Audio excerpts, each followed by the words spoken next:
அன்பு மாணவ செல்வங்களே, ஜிவி கெமிஸ்ட்ரி சேனலுக்கு உங்களை வரவேற்பது உங்கள் வெங்கடேசன். இந்த வீடியோவில் நம்ம என்ன பார்க்க போகிறோன்னா, பி பிளாக் எலமெண்ட்ஸோட metallic character, ionisation energy and electronegativity பற்றி பார்க்க போகிறோம். இதான் ஃபஸ்ட் டைம் நம்ம வீடியோவை பார்க்குறவங்களா இருந்தால் நம்ம சேனலை சப்ஸ்கிரைப் பண்ணுங்கள். கூடவே இருக்கக்கூடிய பெல் ஐக்கான் அழுத்துங்க. அப்போ தான் அடுத்தடுத்த அப்டேட்ஸ் உங்களுக்கு நோட்டிஃபிகேஷனாக வரும். வாங்க வீடியோக்குள்ளே போவோம். ஃபஸ்ட்டு மெட்டாலிக் நேச்சர்னா என்னன்னு பார்க்கலாம். The tendency of an element to form cation by losing electrons is known as electropositive or metallic character. Metallic nature or metallic characterனா என்னன்னா, ஒரு எலிமெண்ட் எலக்ட்ரானை லூஸ் பண்ணி கேட்டையானா மாறணும். அப்படி மாறக்கூடிய அந்த டெண்டன்சிக்கு பேர் தான் என்னன்னா எலக்ட்ரோபாசிட்டிவ் கேரக்டர்னு சொல்லலாம். அப்படி இல்லைனா மெட்டாலிக் கேரக்டர்னு சொல்லலாம். எக்ஸாம்பிள் பார்ப்போம். ஃபஸ்ட் நம்ம என்னன்றது சோடியம் ஆட்டம் எடுத்துக்கிறோம். சிம்பிள் Na சோடியத்துக்கு. 11ங்கிறது அட்டாமிக் நம்பர். இது சோடியத்தோட எலக்ட்ரானிக் கான்ஃபிகரேஷன். இதில் இந்த லாஸ்ட்டில் இருக்கக்கூடிய இந்த 3s1 எலக்ட்ரான் என்ன ஆகும்னா லூஸ் ஆயிரும். அதாவது இந்த சோடியம் ஆட்டம் இந்த எலக்ட்ரானை லூஸ் பண்ணிடும். லூஸ் பண்ணிதுன்னா அது இழக்கிறதுனால லூஸ் பண்ணுறதுனால நமக்கு என்ன கிடைக்குது பாருங்கள், சோடியம் அயான் கிடைக்குது. அப்போ இந்த சோடியம் என்னவா மாறி இருக்கு பாருங்கள், Na+ஆக மாறி இருக்கு. இதுதான் கேட்டையான். இப்போ நம்ம இங்கே சொல்லியிருக்கோம் இல்லையா, tendency of an element to form cation by losing electron. இந்த சோடியம் ஆட்டம் ஒரு எலக்ட்ரானை லூஸ் பண்ணி அது கேட்டையானா sodium plus ion, sodium ion அப்படிங்கிற கேட்டையானா மாறிடுச்சு. இந்த டெண்டன்சிக்கு பேர் தான் என்னதுன்னா மெட்டாலிக் கேரக்டர்னு சொல்லலாம். அப்படி இல்லைனா எலக்ட்ரோபாசிட்டிவ் கேரக்டர்னு சொல்லலாம்.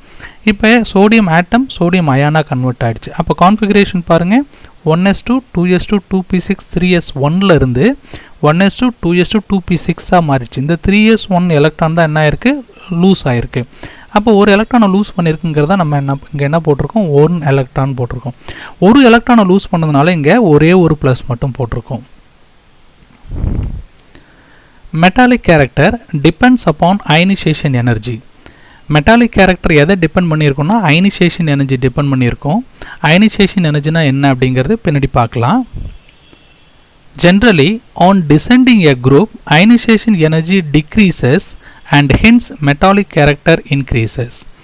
ஒரு பீரியாடிக் டேபிளில் ஒரு குரூப்பில் டாப் டு பாட்டம் வரக்குள்ள அயனைசேஷன் எனர்ஜி என்ன ஆகும்னா டிக்ரீஸ் ஆகும். அதே சமயத்தில் மெட்டாலிக் கேரக்டர் என்ன ஆகும், இன்க்ரீஸ் ஆகும்.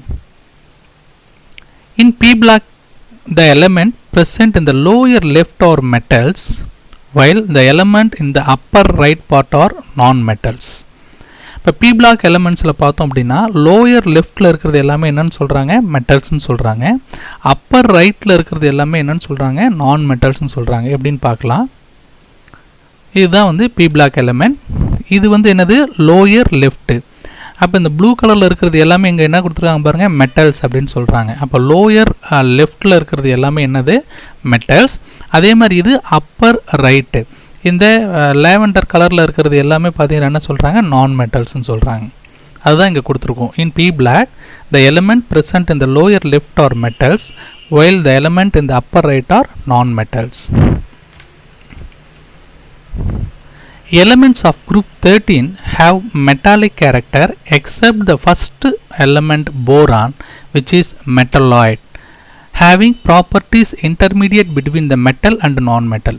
மெட்டலாய்ட்னா என்னன்னா அதுவும் ஒரு எலமெண்ட் தான். அதனுடைய ப்ராப்பர்ட்டி எப்படி இருக்கும் பாருங்க, in between of metals and non metals. மெட்டலுக்கும் நான் மெட்டலுக்கும் இடைப்பட்ட ஒரு ப்ராப்பர்ட்டியில் இருக்கும். அதுக்கு பேர் என்னது, மெட்டலாய்ட்.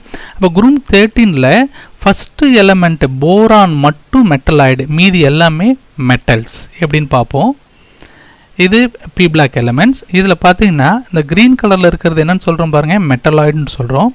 அப்போ இந்த 13th குரூப்பில் ஃபஸ்ட்டு எலமெண்ட்டாக இருக்கக்கூடிய இந்த போரான் மட்டும் என்னது, மெட்டலாய்ட். ரிமைனிங் இருக்கிறது எல்லாமே பார்த்தீங்கன்னா metals.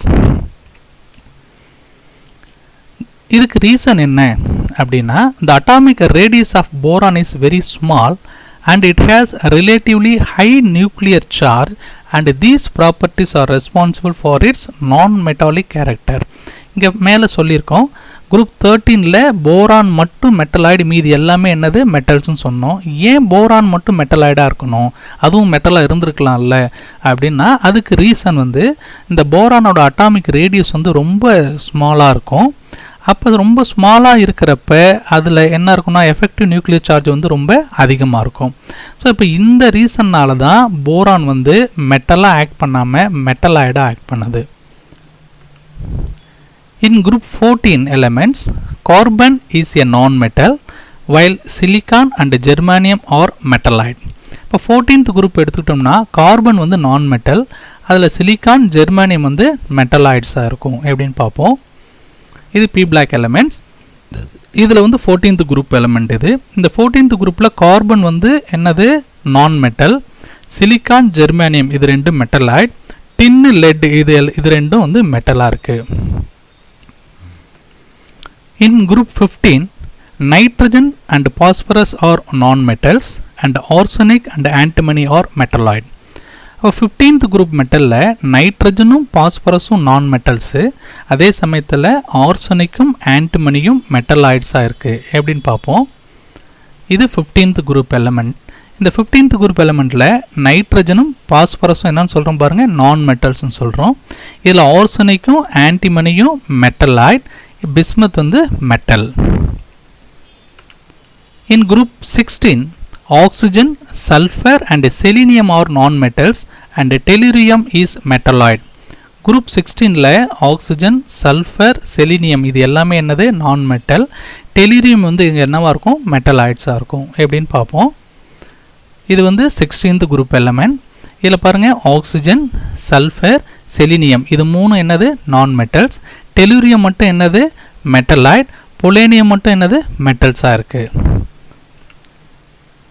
All the element of the group 17 and 18 are non-metals. 17th குரூப்பில் இருக்கக்கூடிய எலமெண்ட்ஸும் 18th குரூப்பில் இருக்கக்கூடிய எலமெண்ட்ஸ் எல்லாமே எப்படி இருக்கும் நான் மெட்டல்ஸாக இருக்கும். எப்படின்னு பார்ப்போம். இது 17th குரூப்பு, இது 18th குரூப்.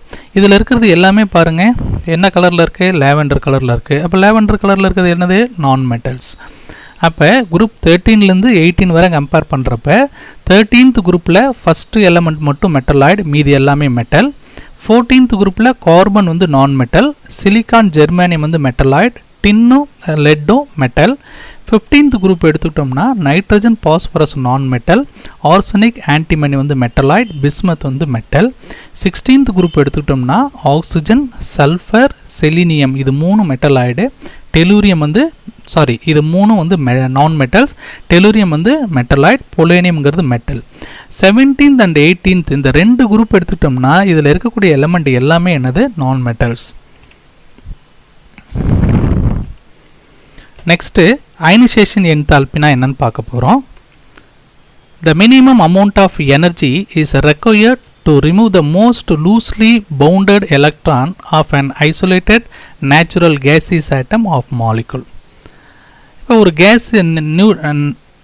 கேசியஸ் ஆட்டத்தில் இருந்தோ இல்லை ஒரு மாலிகுலில் இருந்தோ லூஸ்லி பவுண்டாக இருக்கக்கூடிய அந்த வேலன்சி எலக்ட்ரானை ரிமூவ் பண்ணுறதுக்கு ஒரு மினிமம் அமௌண்ட் ஆஃப் எனர்ஜி நமக்கு தேவைப்படும். அந்த எனர்ஜியை தான் நம்ம என்னென்னு சொல்கிறோன்னா அயனைசேஷன் எனர்ஜின்னு சொல்லலாம், அப்படி இல்லைன்னா அயனைசேஷன் என்தால்பின்னு சொல்லலாம். எக்ஸாம்பிள் பார்க்குற புரியும். இப்போ நம்ம சோடியம் ஆட்டம் எடுத்துக்கிட்டோம். அதனுடைய electronic configuration 1s2, 2s2, 2p6, 3s1. ஏன்னா சோடியத்தோட அட்டாமிக் நம்பர் வந்து 11. இதில் இந்த 3s1 எலக்ட்ரான் வந்து லூஸ்லி பவுண்டட் எலக்ட்ரான் சொல்லுவோம், வேலன்சி எலக்ட்ரான். இந்த 3s1 எலக்ட்ரான் வந்து இந்த சோடியம் ஆட்டத்தில் ரொம்ப லூஸாக பவுண்டாக இருக்கும். அப்போ பர்டிகுலர் எனர்ஜி கொடுத்தோம் அப்படின்னா இந்த 3s எலக்ட்ரான் என்ன பண்ணிடலாம், நம்ம ரிமூவ் பண்ணிடலாம். இப்போ எனர்ஜி நம்ம அப்ளை பண்ணுறோம். இப்போ எனர்ஜி கொடுக்குறப்ப இந்த சோடியம் ஆட்டத்தில் இருக்கக்கூடிய இந்த லூஸ்லி பவுண்டட் அப்படின்னு சொல்லக்கூடிய இந்த 3s1 எலக்ட்ரானை நம்ம ரிமூவ் பண்ணுறோம். ரிமூவ் பண்ணுறதுக்காக தான் பர்டிகுலர் எனர்ஜி நம்ம கொடுக்குறோம். அப்போ கொடுக்குறப்ப சோடியம் ஆட்டம் என்னவா கன்வெர்ட் ஆகிடுதுன்னா சோடியம் அயானாக கன்வெர்ட் ஆகிடுது. இப்போ மேலே என்ன இருக்குது பாருங்கள், ஒரே ஒரு ப்ளஸ் இருக்குது. அப்படின்னா என்னென்னா ஒரு எலக்ட்ரானை இந்த சோடியம் ஆட்டம் லூஸ் பண்ணியிருக்கணும். அது எந்த எலக்ட்ரான், 3s1 எலக்ட்ரான். அப்போ கான்ஃபிகரேஷன் பாருங்கள் இதிலேருந்து இதுவாக மாறிடுச்சு. அப்போ ஒரு ஆட்டத்தில் இருக்கக்கூடிய லூஸ்லி பவுண்டட் எலக்ட்ரானை ரிமூவ் பண்ணுறதுக்கு பர்டிகுலர் எனர்ஜி தேவைப்படுது. அந்த எனர்ஜிக்கு பேர் தான் ionisation energy or ionisation enthalpy அப்படின்னு சொல்கிறோம். General trends of ionisation energy. இப்போ பீரியாடிக் டேபிளில் ஜென்ரலாக அயனைசேஷன் எனர்ஜி எப்படிலாம் சேஞ்சஸ் ஆகும் அப்படின்னு பார்க்கலாம். When we move left to right in the periodic table, the ionization energy is increased due to an increase in effective nuclear charge and a decrease in the atomic size of the atom. ஒரு periodic டேபிளில் லெஃப்ட்லேருந்து right போகிறப்ப நமக்கு ionisation energy என்ன ஆகும்? Increase ஆகுது. அதுக்கு ரெண்டு reason. ஒன்று, எஃபெக்டிவ் நியூக்ளியர் சார்ஜ் வந்து இன்க்ரீஸ் ஆகிறதுனாலையும் அதே சமயத்தில் அட்டாமிக் சைஸ் வந்து ஸ்மாலர் ஆகும், குறையும். அதனால் இந்த 2 ரீசனால் நம்ம பீரியாடிக் டேபிள் லெஃப்ட்லேருந்து ரைட் போகிறப்ப அயனைசேஷன் எனர்ஜி என்ன ஆகும்? இன்க்ரீஸ் ஆகுது. இது எப்படின்னு பார்க்கலாம். இது பீரியாடிக் டேபிள். இப்போ பீரியாடிக் டேபிளில் இந்தாண்ட இது லெஃப்ட் சைடு, இது ரைட் சைடு. ஸோ அப்போ லெஃப்ட்லேருந்து நம்ம ரைட்டு மூவ் ஆகுறப்ப அட்டாமிக் சைஸ் என்ன ஆகுது? குறையுதுன்னு பார்த்தோம். இப்போ இது லெஃப்ட் ஹேண்ட் சைடு ஒரு ஆட்டம் இருக்குது.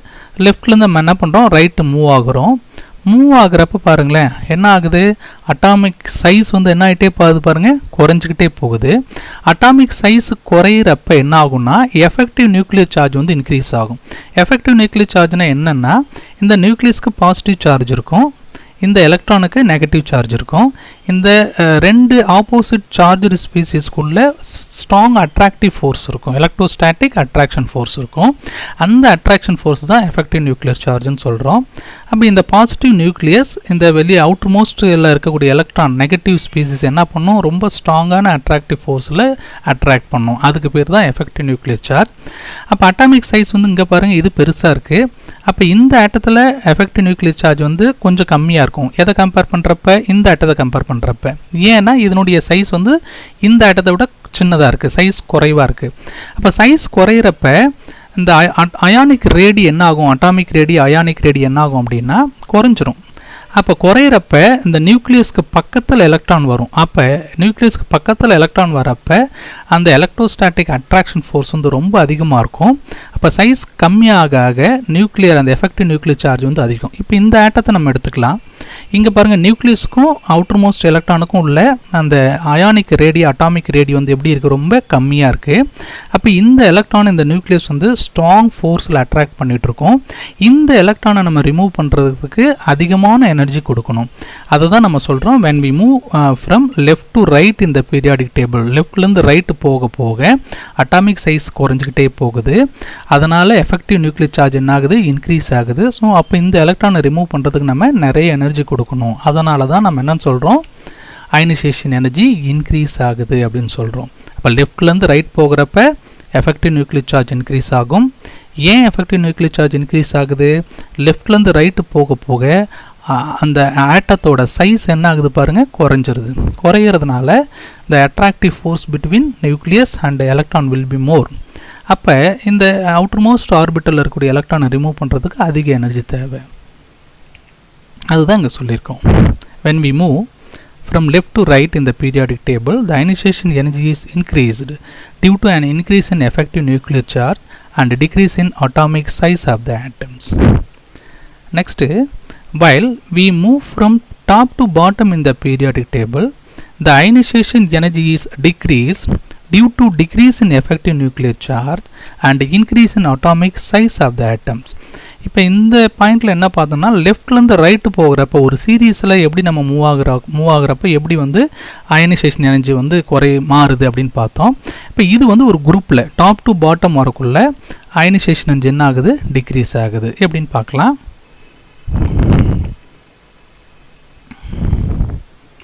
இப்போ இது பீரியாடிக் டேபிள். இது எல்லாமே பார்த்தீங்கன்னா வெர்டிக்கலாக இருக்கிறது எல்லாமே பார்த்தீங்கன்னா என்னது? நமக்கு குரூப் சீரியஸ்ன்னு சொல்லலாம். ஹரிசாண்டலாக இருக்கிறது எல்லாமே சீரியஸ், வெர்டிக்கலாக இருக்கிறது எல்லாமே குரூப்ஸ். இப்போ இது வந்து ஒரு குரூப், ஃபர்ஸ்ட் குரூப், இது செகண்ட் குரூப், இது தேர்டு குரூப். ஸோ அப்போ இந்த குரூப்பில் பார்த்தோம்னா ஸ்டார்டிங்கில் அட்டாமிக் சைஸ் வந்து ரொம்ப சின்னதாக இருக்கும். அப்போ ஒரு குரூப்பில் டாப் டு பாட்டம் நம்ம வரக்குள்ள இந்த அட்டாமிக் ஆட்டத்தோட சைஸ் பாருங்கள் இன்க்ரீஸ் ஆகுது. அப்போ ஸ்டார்டிங்கில் ஒரு குரூப்பில் ஸ்டார்டிங்கில் இருக்கக்கூடிய ஆட்டத்தோட சைஸ் வந்து சின்னதாக இருக்கும். அந்த குரூப்பில் டாப் டு பாட்டம் நம்ம மூவ் ஆகுறப்ப சைஸ் வந்து என்ன ஆகுது? இன்க்ரீஸ் ஆகுது. அப்போ சைஸ் இன்க்ரீஸ் ஆகுறப்ப எஃபெக்டிவ் நியூக்ளியர் சார்ஜ் வந்து என்ன ஆகும்? குறையும். இந்த ஆட்டத்தை கம்பேர் பண்ணுறப்ப நமக்கு என்ன ஆகுது பாருங்கள்? எஃபெக்டிவ் நியூக்ளியர் சார்ஜ் வந்து என்ன ஆகுது? அதிகமாக இருக்குது. ஸோ அப்போ இதுலேருந்து இதுக்கு நம்ம கீழே டாப் டு பாட்டம் வர சைஸ் வந்து என்ன ஆகிட்டே இருக்குது? இன்க்ரீஸ் ஆகிட்டே இருக்குது. அப்போ சைஸ் அதிகமாகிறப்ப அயனைசேஷன் எனர்ஜி என்ன ஆகும், டிக்ரீஸ் ஆகும். Very first effective nuclear charge வந்து அதிகமாக இருக்கும். அப்போ டாப் டு பாட்டம் மூவ் ஆகிறப்ப இந்த இடத்துல அதிகமாக, அதாவது இந்த ஆட்டத்தோட சைஸ் ரொம்ப அதிகமாக இருக்கிறதுனால இதுக்கு எஃபெக்டிவ் நியூக்ளியர் சார்ஜ் வந்து ரொம்ப கம்மியாக இருக்கும் when compared to the first element. அப்போ இந்த எலக்ட்ரானை நம்ம கம்மியான எனர்ஜி கொடுத்தா என்ன பண்ணலாம், ரிமூவ் பண்ண முடியும். அதனால் அயனைசேஷன் எனர்ஜி என்ன ஆகுது, டிக்ரீஸ் ஆகுது ஒரு குரூப்லன்னு சொல்கிறோம். ஸோ இந்த ரெண்டு பாயிண்ட்டும் general trends of ionisation energy இந்த பீரியாடிக் டேபிள். ஒரு ஜென்ரலாக ஒரு பீரியாடிக் டேபிளில் இப்படி தான் இருக்கணும். ஆனால் பி பிளாக் எலிமெண்ட்ஸில் அப்படி இருக்கிறதுல சம் டீவியேஷன்ஸ் இருக்குது. அது என்னென்னு பார்க்கலாம். In P block elements, there are some minor deviations to the general trend. அப்போ P block elementsல some deviations இருக்கு அந்த general trendல இருந்து. அது என்னன்னு பார்ப்போம். In group 13, from boron to aluminum, the ionization enthalpy decreases as expected. அப்போ 13th குரூப் எடுத்துக்கிட்டோம்னா போரான்லேருந்து aluminium வர்றப்ப எப்போ நம்ம எப்பயும் எக்ஸ்பெக்ட் பண்ணுற மாதிரி அயனைசேஷன் எனர்ஜி என்ன ஆகுது, குறையுது. இப்போ இதுதான் 13th குரூப் எலமெண்ட்டு. ஃபஸ்ட்டு வந்து போரான் இருக்குது, அடுத்தது அலுமினியம். அப்போ போரான்லேருந்து அலுமினியம் வரக்குள்ள என்ன ஆகுது பாருங்கள், அயனைசேஷன் எனர்ஜி டிக்ரீஸ் ஆகணும், குறைஞ்சிருது. அப்போ இங்கே பாருங்கள் போரானோட அயனைசேஷன் எனர்ஜி என்னது பாருங்கள், 800.63ன்னு சொல்கிறோம். இது எல்லாமே கிலோ ஜூல் பர் மோலில் இருக்கும். அலுமினியத்தோட அயனைசேஷன் எனர்ஜி பாருங்கள் 577.54. அப்போ போரானை கம்பேர் பண்ணுறப்ப அலுமினியத்தோட அயனைசேஷன் எனர்ஜி என்ன ஆகிடுது, டிக்ரீஸ் ஆகிடுது. But from aluminum to thallium there is only a marginal difference. இப்போ இந்த அலுமினியத்திலிருந்து தேலியம் வரும். அலுமினியத்திலிருந்து தேலியம் வரக்குள்ள பாருங்கள், அலுமினியத்தோட அயனைசேஷன் எனர்ஜி 577.54, கேலியத்தோடது 578.84, இண்டியத்தோடது 558.3, தேலியத்தோடது 589.35. இப்போ அலுமினியத்திலேருந்து தேலியம் வர கம்பேர் பண்ணுங்களேன், ரொம்ப அதிகமான மாற்றம் இல்லை, சும்மா லைட் சேஞ்சஸ் தான் இருக்குது. அதுதான் நம்ம என்னன்னு சொல்கிறோம், மார்ஜினல் டிஃப்ரென்ஸ்னு சொல்கிறோம். இப்போ அலுமினியத்திலேருந்து தேலியம் வரக்குள்ள only marginal difference only observed.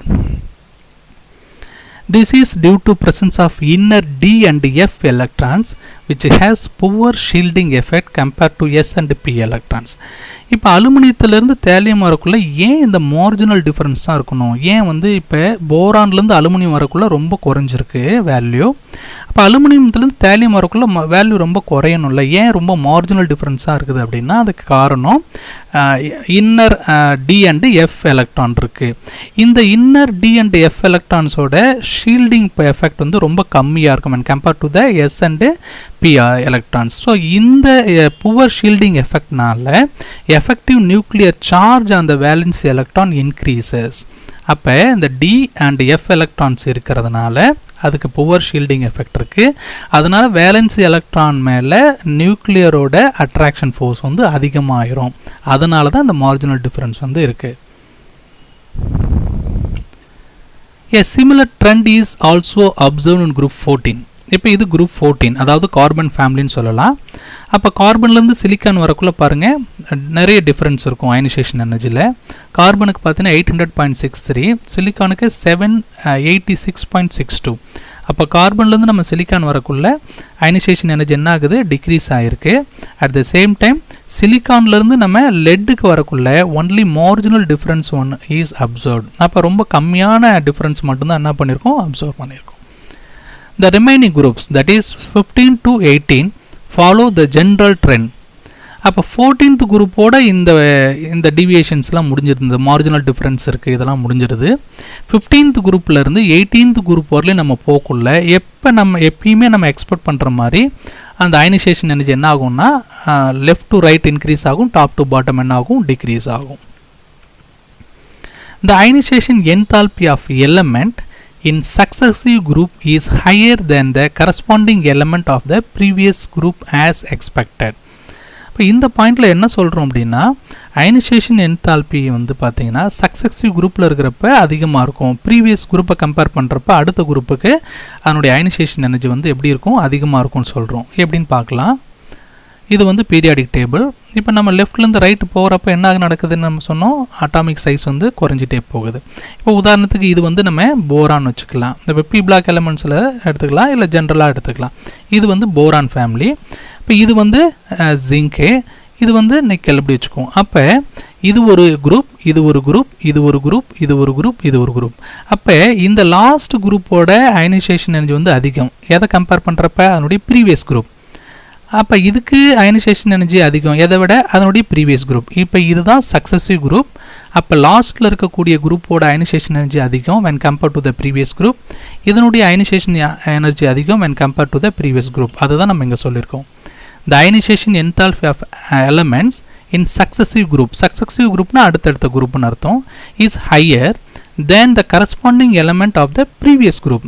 அப்போ ஒரு குரூப்பில் இருந்து ப்ரீவியஸ்னால் அதுக்கு முன்னாடி குரூப்பை விட லாஸ்ட்டில் இருக்கக்கூடிய குரூப்புக்கு அயனைசேஷன் எனர்ஜி வந்து எப்படி இருக்கணும், அதிகமாக இருக்கணும். நெக்ஸ்ட்டு எலக்ட்ரோநெகட்டிவிட்டி பார்க்க போகிறோம். It is defined as the relative tendency of element present in a covalently bonded molecule to attract the shared pair of electrons towards itself.